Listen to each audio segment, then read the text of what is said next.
But really the most tragic thing was when they started applying this food pyramid to growing children. And they decreed that at the age of 2, a child could not have whole milk, no butter, no eggs, lots of grains, lots of carbs. And that's the kind of thing that keeps me going, makes me so angry. Now, they're not doing that anymore. You don't get that lecture at the age 2 baby checkup anymore. But I often ask my audiences, were you told this when your child turned 2? And a lot of hands go up.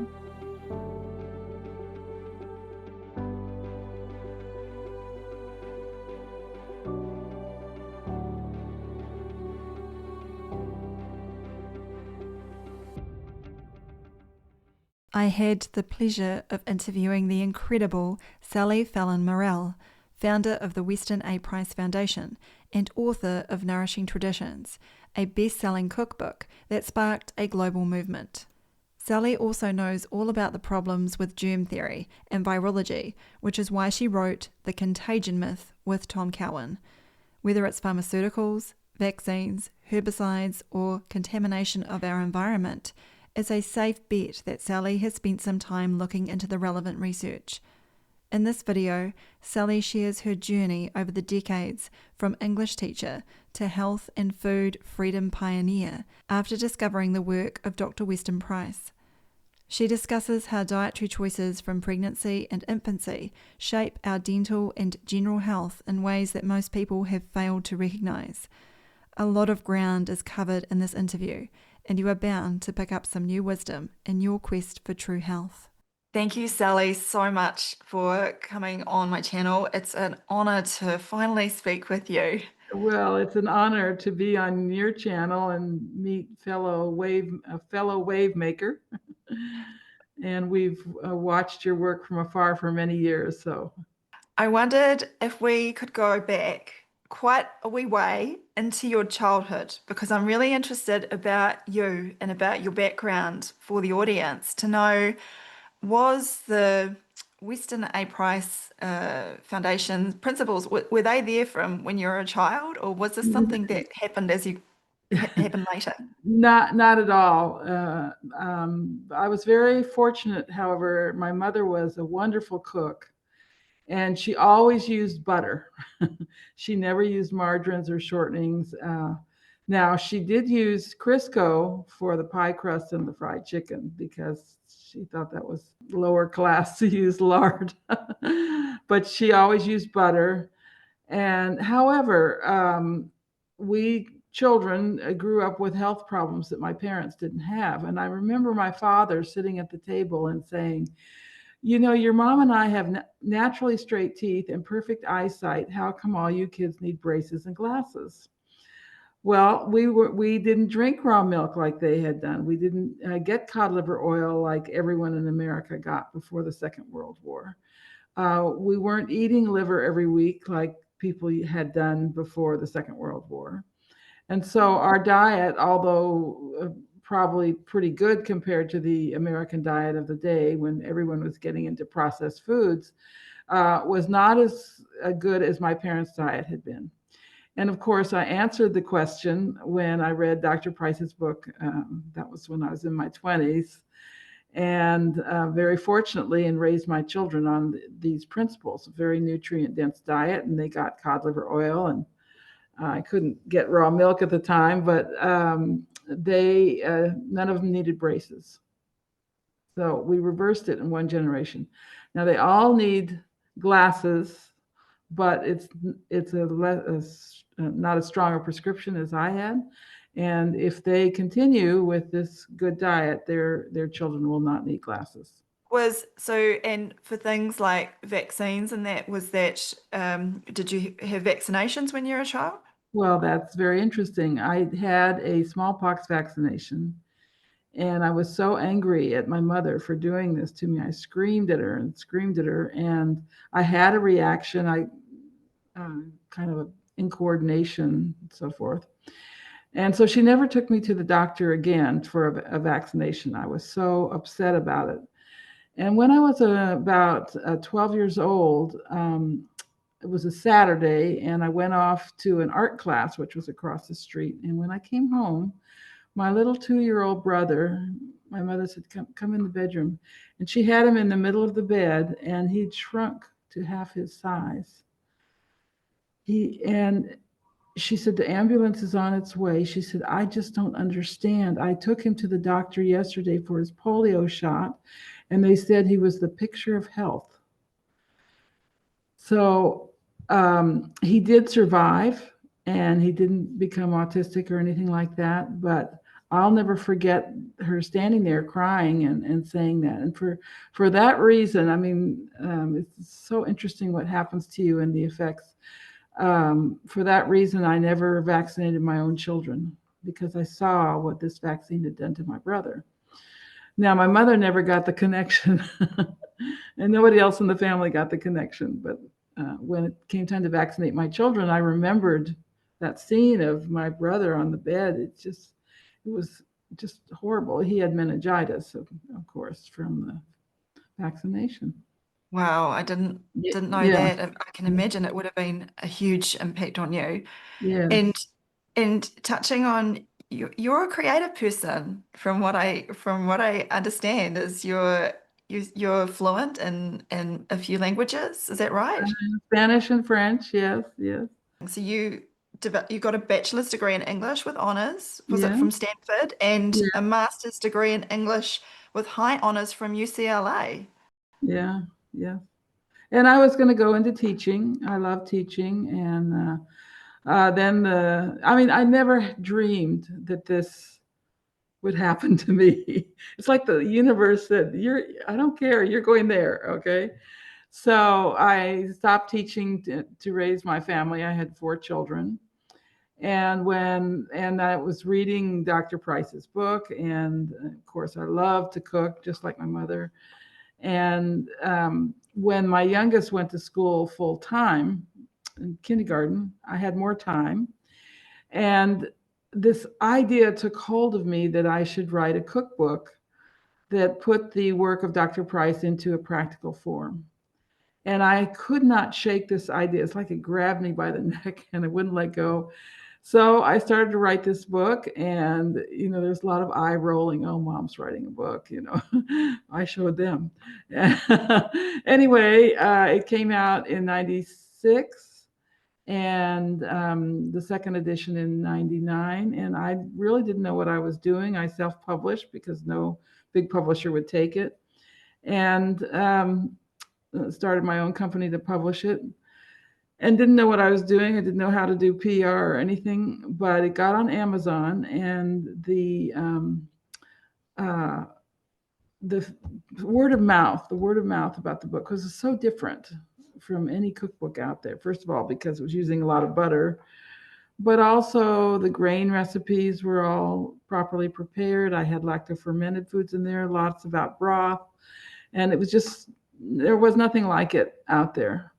So that got me started. And then my colleague, Mary Enig, and I, and Tom Cowan, and my husband, we started the Weston A. Price Foundation. The rest is history. Here I am. It's so significant what you did, Sally. I mean, I really want to emphasize because your book, Nourishing Traditions, I meet people now who say, so these people are in their 60s, and this book transformed them and in so many different ways, and mental health, for treatment for mental health, for treatment for Crohn's disease, and completely transformed their lives. Yeah, well, uh, the recipes are very healing. Broth is very healing. Butter is a healing food. Fermented foods like sauerkraut are healing foods. And in addition to the emphasis on eating good animal fats in the book, the other emphasis is on digestion. And everything that the traditional people did made foods easier to digest. And let's face this, grains are extremely difficult to digest. And so there was a big emphasis on digestion in these traditional diets, and of course, the emphasis on the fats. So I think, people are eating kale smoothies and bran muffins, and that was the era when they were pushing the whole grains. Diet for a Small Planet, which is just a horrible book, a horrible cookbook, was out, and people were making bran muffins and eating, yeah, foods that were extremely hard to digest. Granola, for example, is impossible to digest. It will give you a lot of problems. Did you start out where this was already what you were doing? You wrote the cookbook, or did you did things develop over time with your own life and your family, like with what you ended up with happening to you? Well, the children were surprised.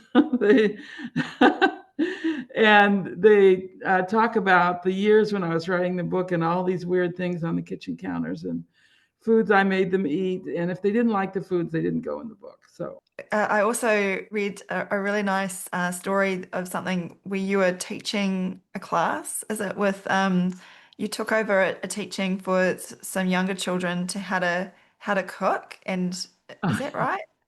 yeah, so the school asked me to. They said, "Oh, Mrs. Fallon, you like to cook. Why don't you come and do cookies with the children?" So I had my ground almonds and natural sweetener and butter. I was going to do these cookies, and I got there and they said, "Oh no, that's too complicated for the children." And they had those sliced cookie dough things, and I was supposed to slice this cookie dough and put it in the oven, and that was making cookies. I was so angry, just so angry about this. I asked the school if I could teach a course in French cooking, and they had a school kitchen.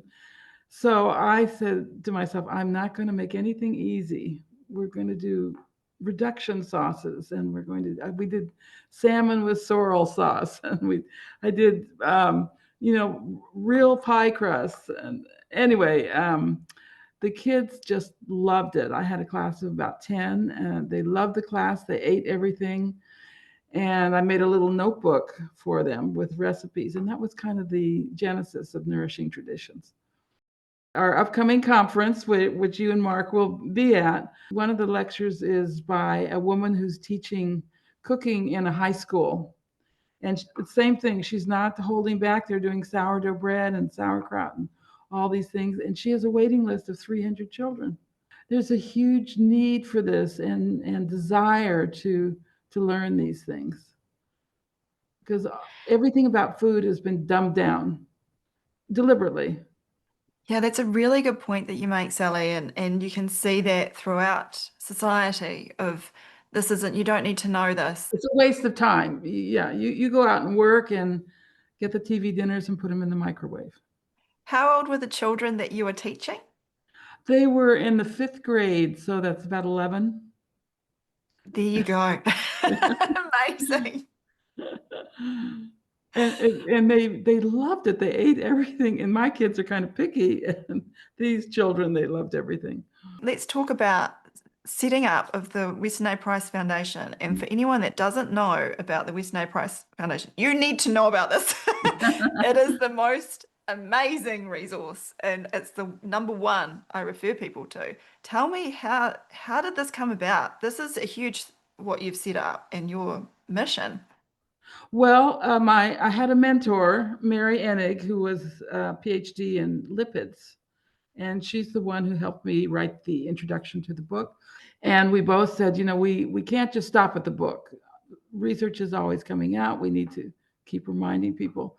We just started it, and we had a conference the first year, 75 people in a church basement. We just started the journal. We got some really nice donations right at the beginning. So one thing that really helped was we put a card in the back of Nourishing Traditions, and Nourishing Traditions had taken off. It was selling really well. So we got a lot of interest that way and a lot of memberships that way.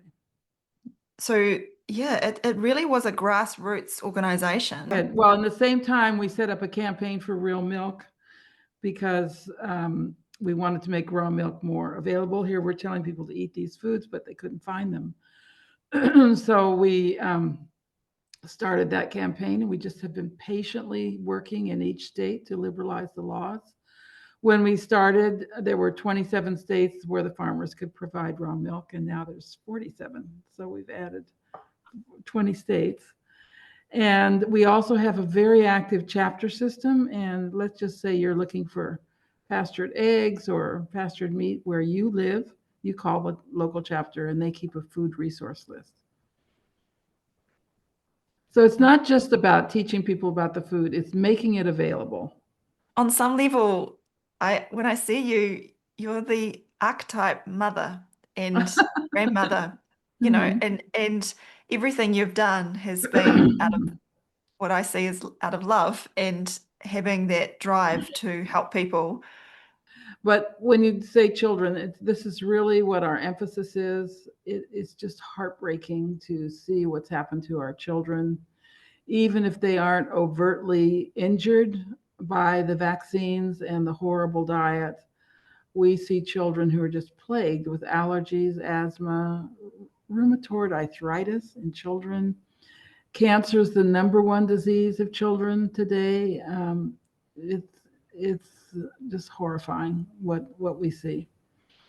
But we have, by contrast, all our wonderful Weston Price babies. In fact, we have 30 children signed up for the conference.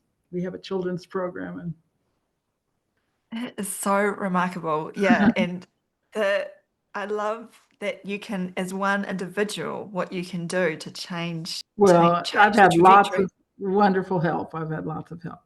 Because initially, Weston A. Price was very much focused on dentition. Is that right? He was. That's what he looked at, and his articles were published in dental journals. He found all these beautiful, healthy people who had naturally straight teeth, didn't need braces, and no cavities. So that's the part that he could study and look at and count the cavities and look at the teeth. But he also observed that if they had this perfect dentition, they were beautifully built. They didn't seem to have any health problems. And the women gave birth without any pain, just like babies just slipped out, and had excellent fertility. And so when the face is broad and the teeth are straight, the birth canal is round. And if the face is narrow, the canal is oval, and that's much more difficult for having babies, much more painful. So that's the explanation for that. Amazing. Yeah. And the Weston A. Price, the website, it's got just, I mean, I don't I don't know another website like it in terms of the amount of information that is there. This is over a long time. Yeah, it's everything we've ever published, and it's all free. There was talk of making it, paywall, and I said, no, this is free. We'll get the money somehow. So, and we've had several different iterations on the website. I'm pleased with what we have now, but yes, it's huge. It's just a huge website, and big. There's a big section on children's health, fertility, breastfeeding. If you do formula, we have a formula based on raw milk that works beautifully for these children. And let's talk more about this conference that's coming up. Oh, it's so exciting. So exciting. For your American listeners, this is your one chance to meet Sam and Mark Bailey. They will be there at the conference, both of them giving a couple of talks, and they will be on a panel with our favorite American virus denier, Tom Cowan. Andy Kaufman will be there. Gerald Pollack, the water guy, will be there. The speakers we have this year are just amazing, and this is your one chance. So it's October 17th through 19th.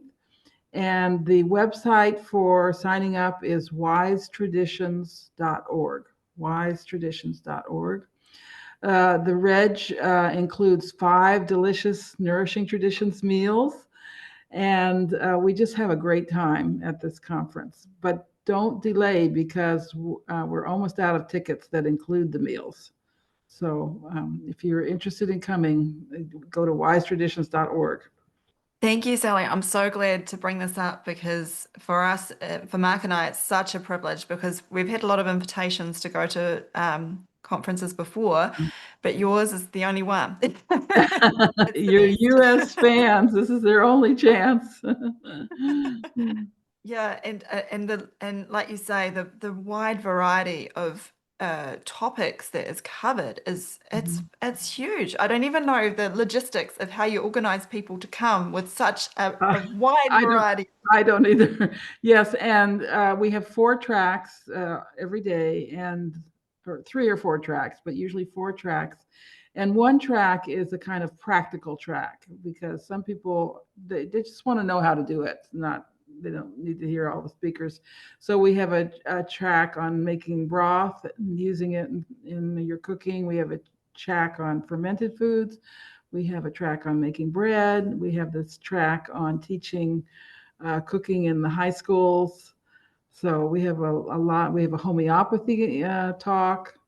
So lots of classes that are just very practical. What I also love, like you mentioned, is just the community focus from Weston A Price. There's a huge community behind it, behind the foundation. Is that Yeah. correct?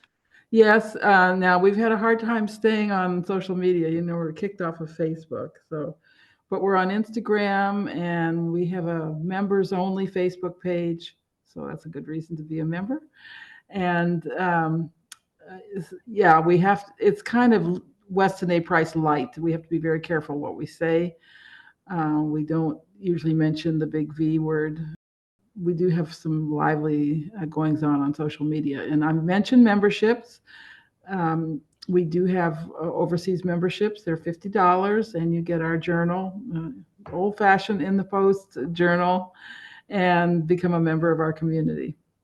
And that's what why I mention it because I think it's important for people that are overseas and say Europe or England that want to be part of this and want to learn. I think it's a great way to become a member of the Weston A Price.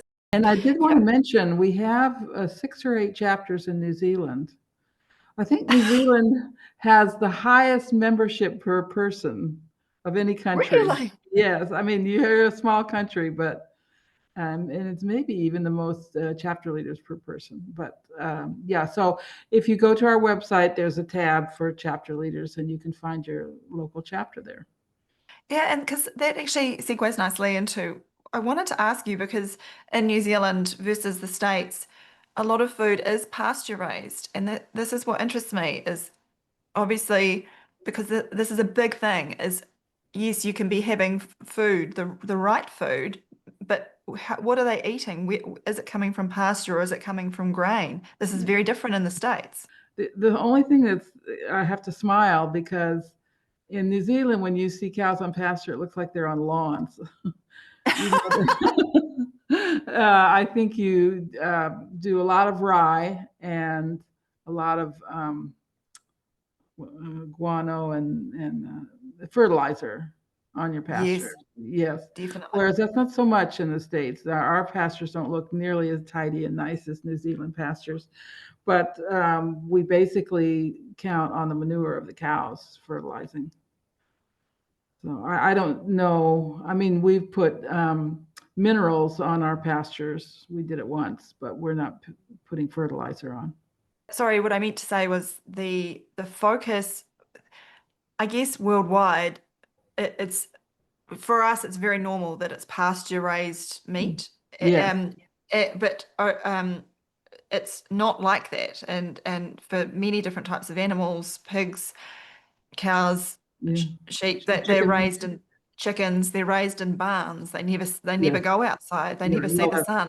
that's the same with us. Although there is a big movement to put the chickens back on pasture and put the pigs outside, and you can find those foods through the local chapter. We've had a wonderful farmer here, Joel Salatin. Not sure you've heard of him, but he's like the prophet for pasture raised food. And he's taught so many young people how to be this kind of farmer. we use his methods on our farm. So Yeah, and can you talk about that, Sally? Because you have quite a farm too, right? yeah. So it's a dairy farm. We make cheese, raw cheese, and a few years ago we were able to get a permit to sell raw milk if it says for cats and dogs on the label. So that's what we do.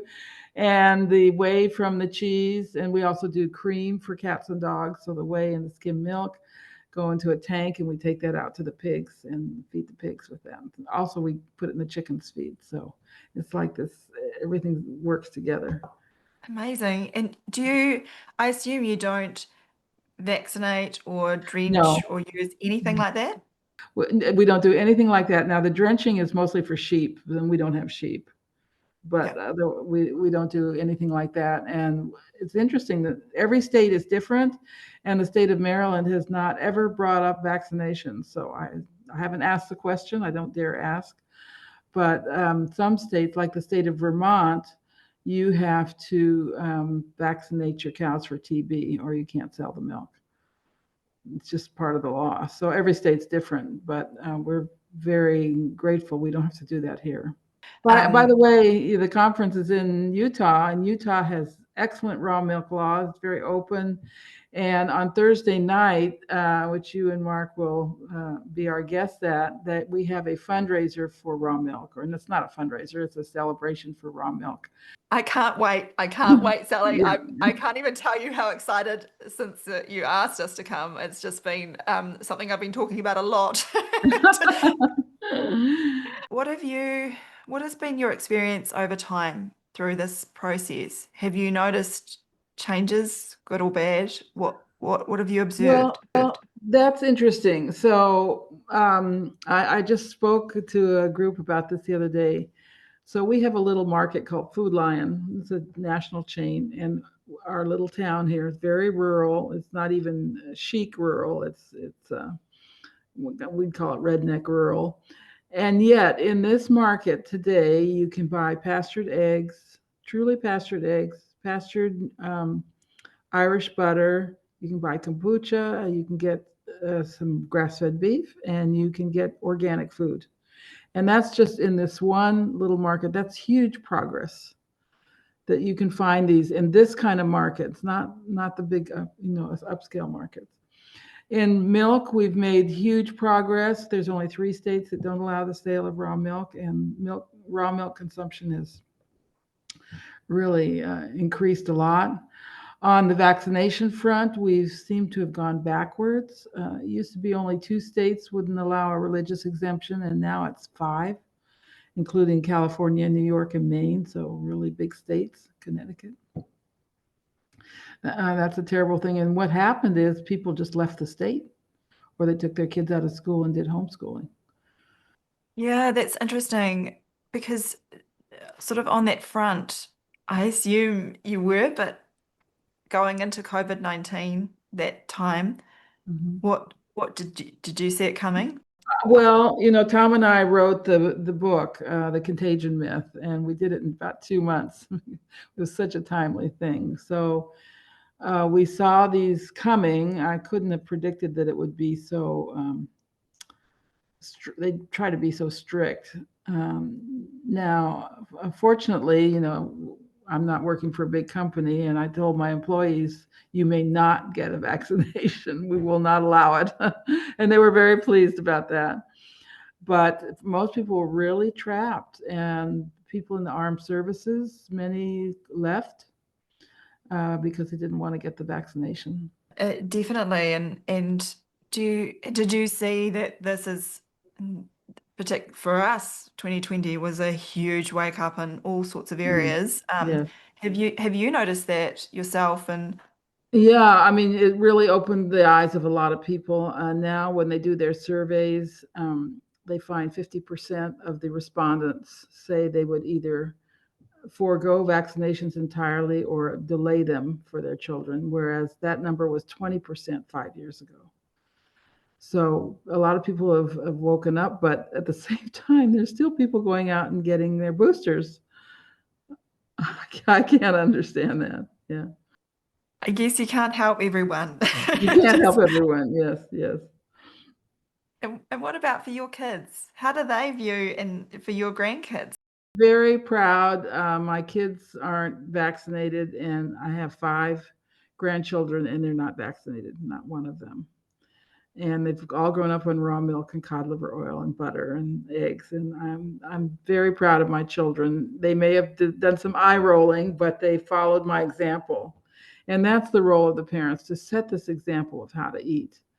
And it's very unlikely that children will go to junk food if you actually set the example and teach them the rudiments of cooking and get them started this way. Now, my extended family, no way. I mean, they're mostly vaccinated, and they think I'm kind of crazy. So, You've written so many different books, and obviously in Nourishing Traditions, is it 600,000 copies that it's had or more? oh, I'm at 800,000 now. I 800,000. I hope I reach a million. I hope I reach a million. Yeah, that'll show them. You've written quite a few books, and yeah, could you talk about some of the other books you've written Oh, as well? oh, okay. So, Nourishing Traditions, and the other one, which is I think the most important, is the Nourishing Traditions book of baby and child care. And that's the one that talks about pregnancy diet, preparing for pregnancy. What Weston Price observed was, in these traditional cultures, they spent 6 months on special sacred foods, very nutrient dense foods like shark liver and fish eggs and things like this, to prepare their bodies for pregnancy. And so the book uh, has all that in it, the diet, then the raw milk formula is in there, um, first weaning foods, how to feed baby as he grows. And then the second half of the book is Dr. Tom Cowan writing about natural remedies for children. So that's that book. I did a cookbook for children, Nourishing Traditions cookbook for children, which is a fully illustrated, illustrations on every page. And then I was approached by an agent to write the book on broth, Nourishing Broth, and that morphed into Nourishing Fats and Nourishing Diets. So I kind of have a corner on nourishing, I guess.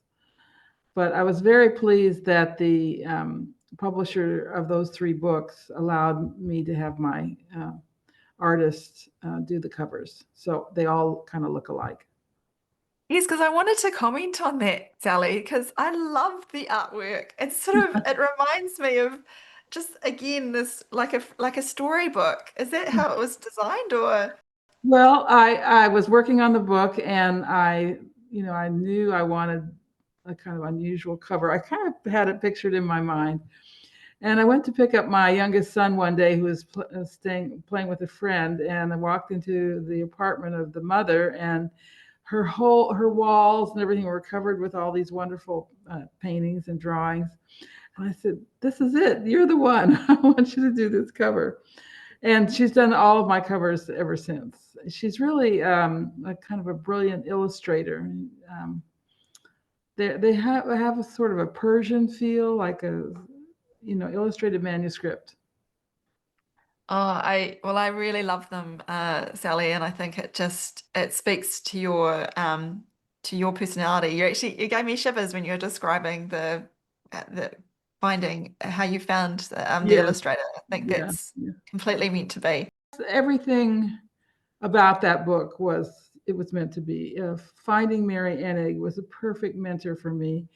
Someone appeared and loaned me the money for the first printing, uh, just kind of out of nowhere. And then that publisher didn't pay me. So then the Bank of Dad came along, and because I'd sold quite a few books, he was willing to help me. So um, yeah, everything I needed just kind of appeared.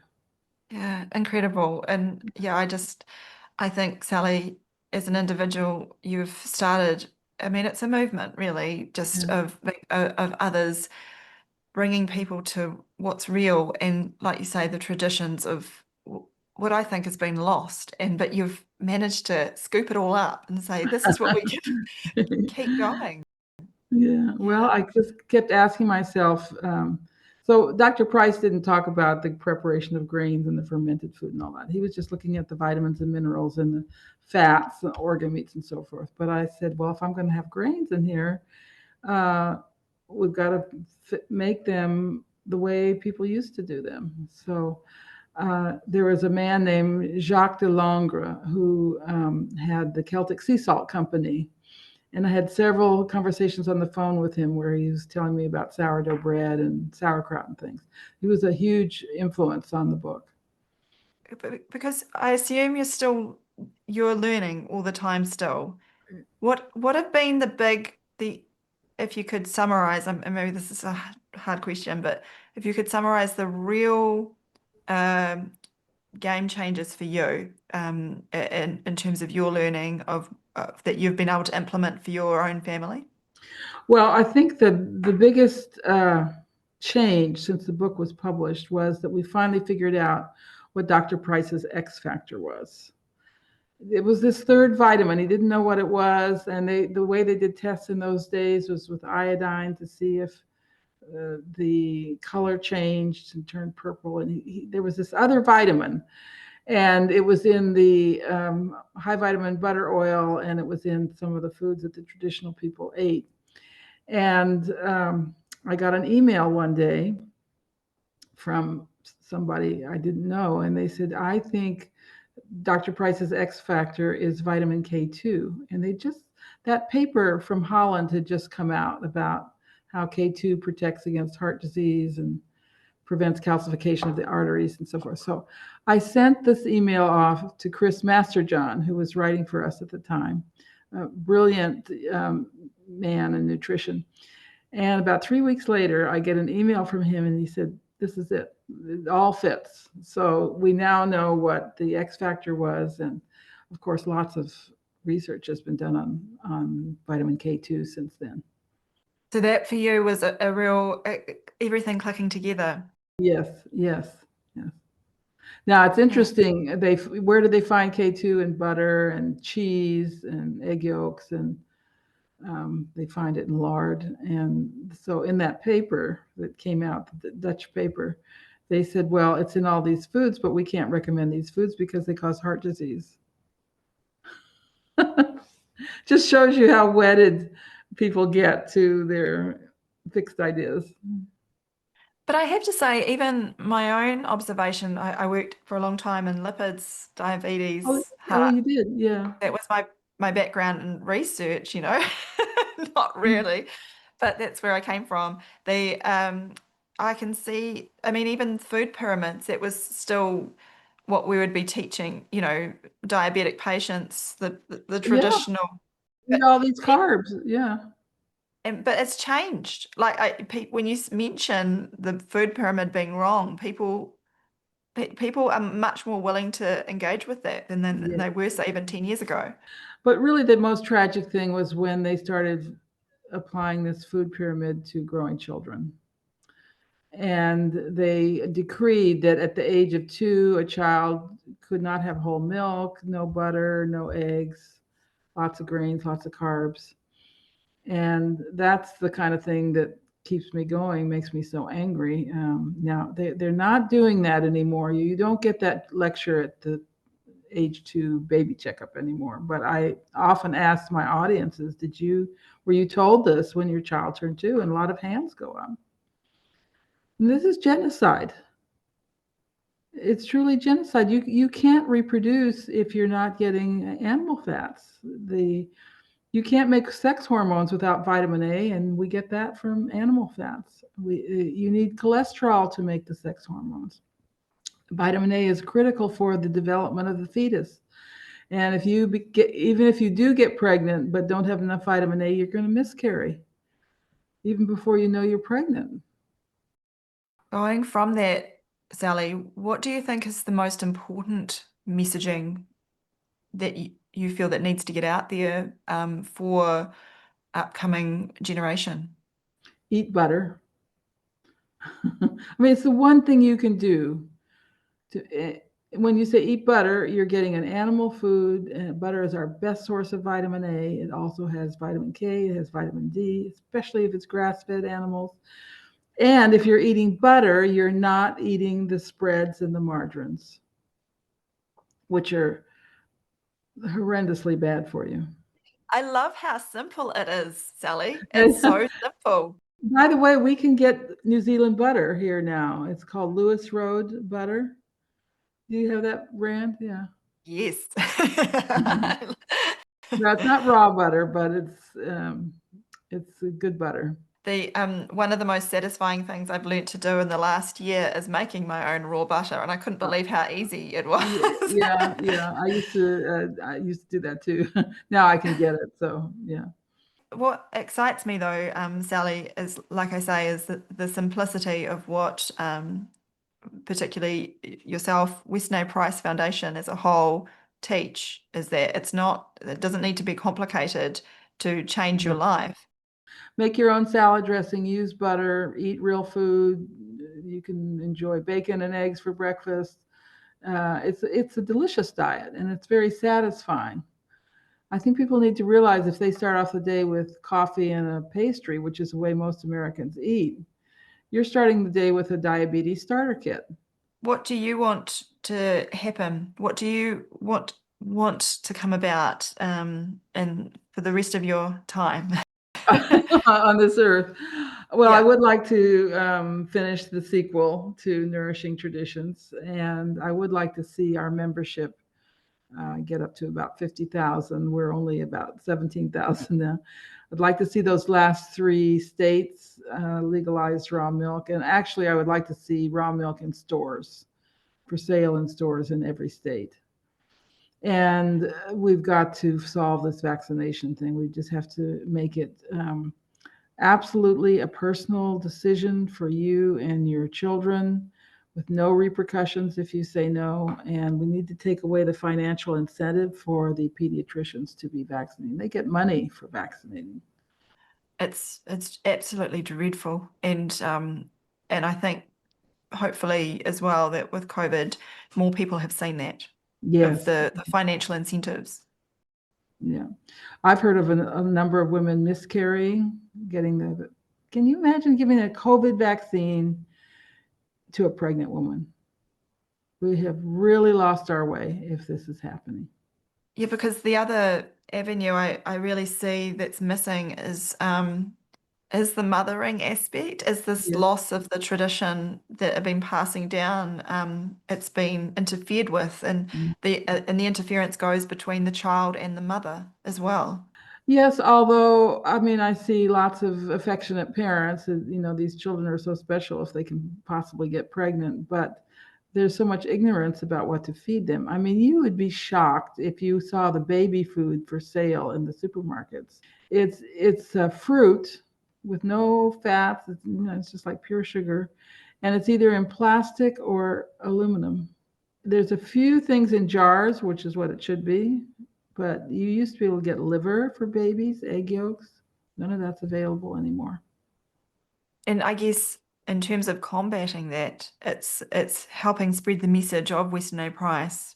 Well, the moms need to cook for their babies and not buy prepared baby food. And I always say, if you don't want to cook for your baby when it's a baby and so critical, what about the rest of their life? You're not going to cook for them then? You need to get used to cooking for your baby and for your family. Yeah, that's really good advice. Yeah, yeah. I Sally, you're a fountain of knowledge of what you've. I think it's what you've seen, before, but all the way in your own growth and expansion of exactly the things. Like you seem to me to be someone that is so determined that you'll not be shaken. Is that fair? Yeah.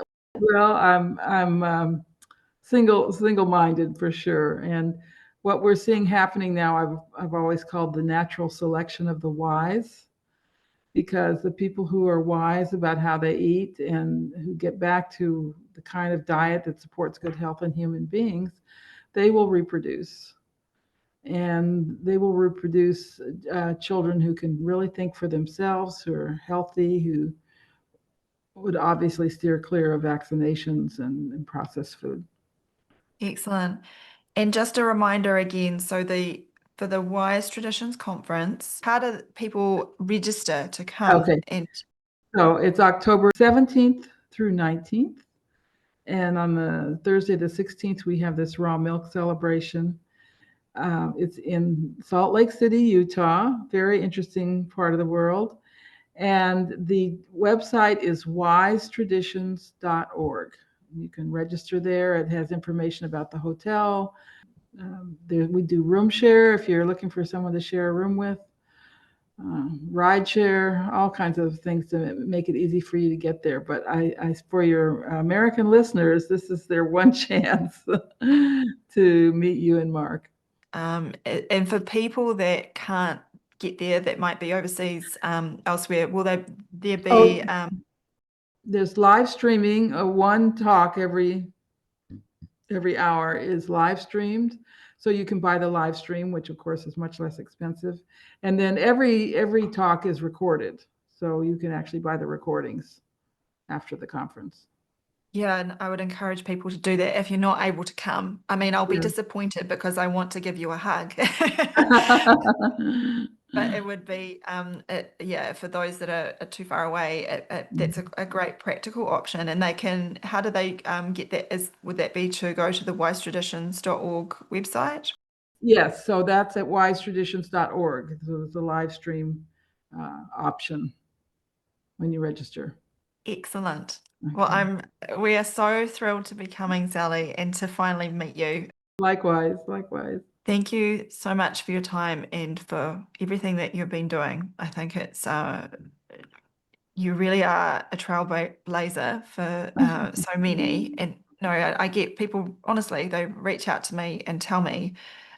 We're having dinner the other night with a local family, and the father had Crohn's disease, and the way he reversed it was through Weston A and discovering your book. And Oh, it that's was, wonderful. and it's amazing. We said we're we're going to meet Sally, would you believe? But it's amazing the number of people that your